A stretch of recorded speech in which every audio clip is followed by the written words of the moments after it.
طيب انت لو الاخوان هيقابلوك مم. ولازم ننفتح على بعض، ما احنا في النهايه نعيش مع بعض، مم. هتقول لهم لا، هقول لهم طريقي غير طريقكم. طريقي؟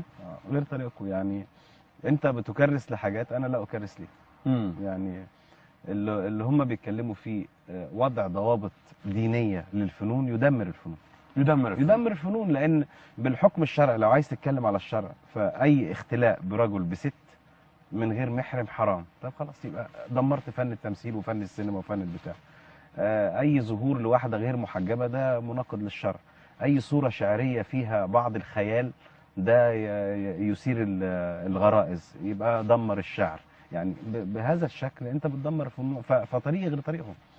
الفنون محتاجه رحابه، ومحتاجه انطلاق، ومحتاجه كامله لكي تفكر كمبدع وكي تحلم.